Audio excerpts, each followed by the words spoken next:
eu sou Matheus Diniz. E eu sou Neila Oliveira. E você está no canal Lamed, onde você estuda a Bíblia de um jeito diferenciado. Muito obrigado a todos vocês que já se inscreveram no canal. Essa semana a gente recebeu a notificação de 500 inscritos. Nós estamos apreciando muito todo esse apoio que vocês estão dando. E vamos rumo a 1K. É isso aí. Você que ainda não se inscreveu, se inscreva. Você também pode nos acompanhar no Instagram, @lamed148. O link para o Instagram vai estar na descrição desse vídeo. E a história dessa semana, Matheus, tá com um tema bem intrigante. Perigo à vista e reino quase destruído. Mas hoje nós teremos uma participação especial para fazer esse vídeo. Eu vou apresentar para vocês o nosso primogênito, Gabriel Gruber. E você deve estar se perguntando, que família mais doida é essa? Um tem sobrenome Oliveira, outro tem sobrenome Diniz e agora Gruber? Não estranhe, é porque é parte do sobrenome de todos nós, tá bem? Então, com vocês aí, hoje é a história de Acaz. Você sabe quem foi ele? Você vai descobrir agora.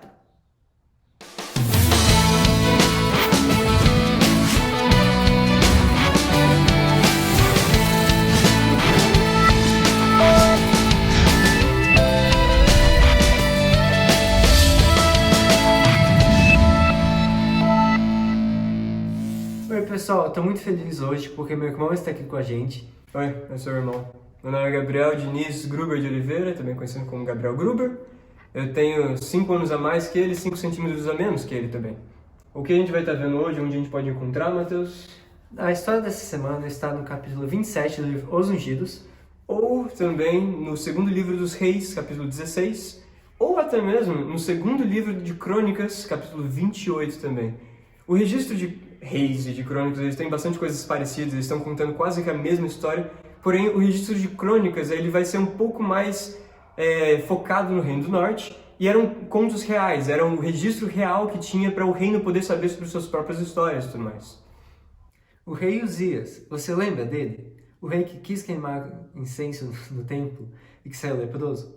Ele é avô do rei Acaz. E olha só o que a Bíblia fala sobre Acaz, que também é o texto-chave dessa semana.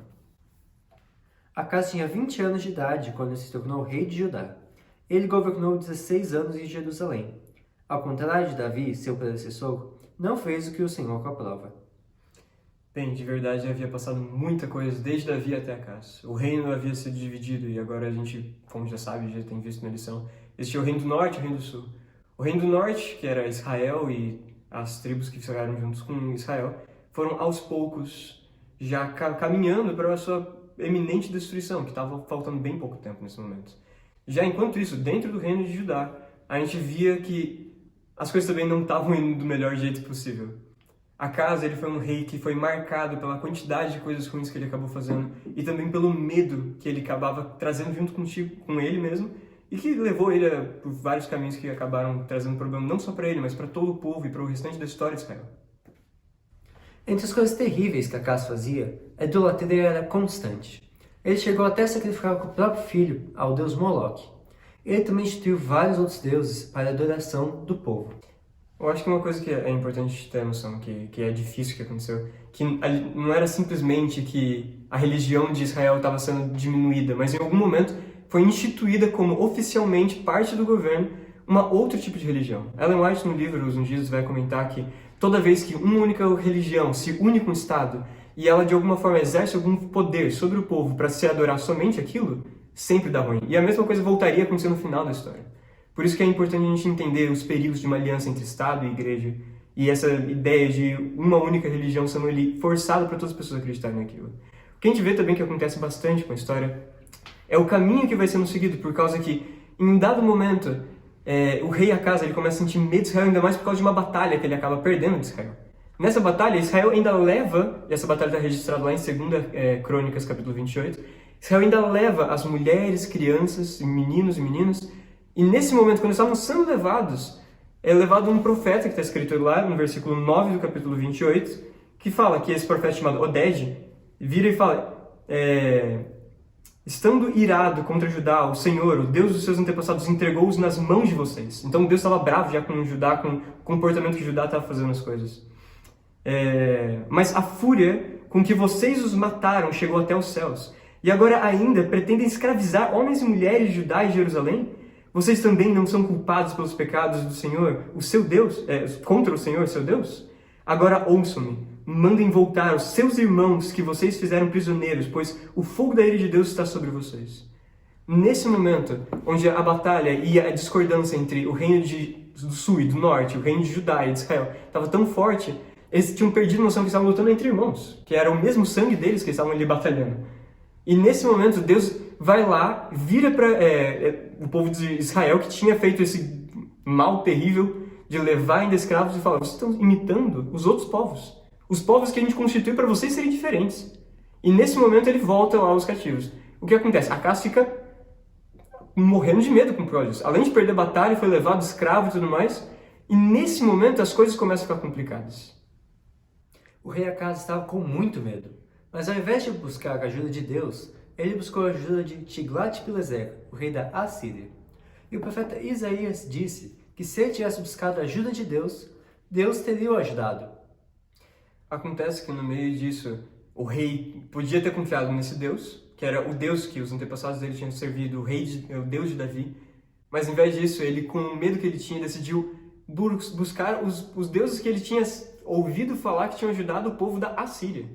Tanto que aqui na Bíblia fala que, nesse tempo de dificuldade, nessa época de dificuldade em que passou, o rei Acas tornou-se ainda mais infiel. Ele ofereceu sacrifício aos deuses de Damasco, que haviam derrotado, pois pensava: já que os deuses da Síria os têm ajudado, eu oferecerei sacrifícios a eles, para que me ajudem também. Acontece que nesse tipo de aliança que ele tentou formar, já que Israel estava formando uma aliança com a Síria, Judá pensou: então por que eu não formo uma aliança com a Assíria, que era um povo muito mais terrível ainda? Com certeza ia botar o mesmo medo que ele estava no coração de Israel. Só que para ele poder fazer isso, ele teve que seguir vários procedimentos que foram horríveis para o povo, como, por exemplo, o fechamento do templo, a instituição de ter um altar em cada esquina de toda Jerusalém, e finalmente ele teve que pagar para o reino da Síria, para Tiglat-Pileser, com utensílios dentro do templo, utensílios que eram consagrados ao Senhor e tudo mais, mostrando e dessa vez revelando o tamanho da riqueza que eles tinham dentro daquele templo. E esse foi a fagulha que iniciou todo o fogo de tudo ruim que aconteceu com ele, de toda a destruição que aconteceu com ele e o caminho ruim que ele foi trilhando até o final. Nessa história, nós podemos perceber vários dos erros que o povo fez. O primeiro deles começou há bastante tempo atrás, quando eles não queriam mais ser governados por Deus, mas eles queriam ser igual aos outros povos e ter um rei para governá-los. E depois disso, eles começaram até a adorar os deuses dos outros povos que eles queriam ser iguais. E isso foi catastrófico. A gente vê que, no final das contas, a história de Israel foi seguindo esse caminho. E quando eles fizeram a ideia da troca de um governo divino, depois da adoração divina, eles foram cada vez, então, buscando essas outras adorações e perdendo a noção daquilo que Deus queria oferecer para eles. Mas isso nunca impediu Deus de buscar eles. Até no reinado de Acas, onde a adoração no templo foi cada vez mais e mais e mais deixado de lado, até ser fechado, Deus continuou falando que se eles se voltassem, ele continuaria sendo Deus deles. Deus ainda tinha um plano para eles. Então Deus é aquele que ainda não desiste da história. Bem, aqui eu tenho que encerrar minha participação. Foi um prazer poder estar acompanhando vocês. Espero poder continuar ajudando no que for preciso, no que for necessário. É isso. Beijão para vocês. E aí, gente? Eu particularmente gostei muito de ver os dois irmãos hoje, né, partilhando aí o assunto da lição. A gente viu coisas bastante interessantes, curiosas, né? Deixa eu aproveitar e falar porque eu não me aguento, né? Vocês viram que o rei a quem Acas buscou, né, e foi fazer aliança e tal, se chamava Tiglat-Pileser, o rei da Assíria. E tem uma coisa muito curiosa, muito legal a respeito disso. Porque ele era um rei muito bravo, né? E ficou conhecido na história como sendo um rei aí muito cruel. E teve uma pessoa que teve um animal de estimação e colocou o nome desse rei no cachorro, esperando que ele fosse bastante bravo, né? Que ele fosse um cão de guarda. Quem foi, Matheus? Foi Ellen White, mas o cachorro não fez jus ao nome. Tig, como ele ficou conhecido, era um dos cachorros mais dóceis que Ellen White já teve. E aí você pode ver com uma foto dele. Uma foto original é da casa na Austrália, quando ela morou lá. E realmente a gente percebe, né, aí como vocês estão vendo pela própria foto, que ele era um cachorro muito bonzinho. Mas outras coisas, né, muito importantes que nós vimos na lição desta semana e que devem servir de reflexão pra gente. Bom, primeiro, o convite de Deus constantemente sendo feito a ajudar. Deus ali usando os profetas, a gente vê que nesse tempo foi especialmente Isaías e Miqueias. Então Deus não deixou o povo abandonado, sempre ele estava ali mandando seus mensageiros. A outra questão é de quando o templo foi fechado. A casa ele foi tão terrível que ele chegou a esse ponto de fechar completamente o templo em Jerusalém. E as pessoas? O que aconteceu com aquelas pessoas que eram fiéis a Deus? Veja que Ellen White fala, no final do capítulo 27 do livro Os Ungidos, sobre a reação daqueles que permaneceram fiéis em Judá. O santuário estava fechado, mas esses fiéis tiveram a certeza. Deus está conosco. Ao Senhor dos Exércitos é que vocês devem considerar santo. A Ele é quem devem temer.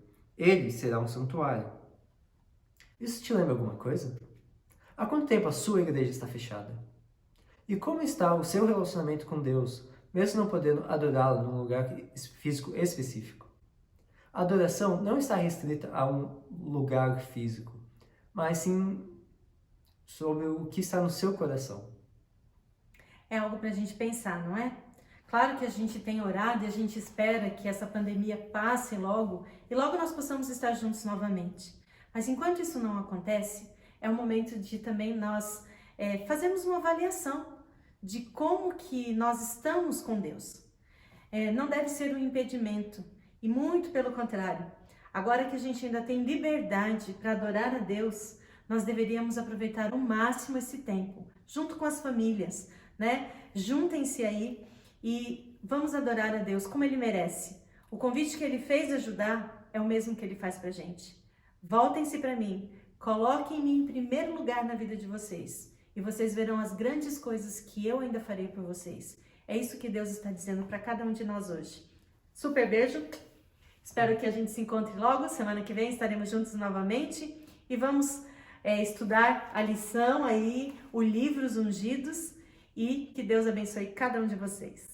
Tchau!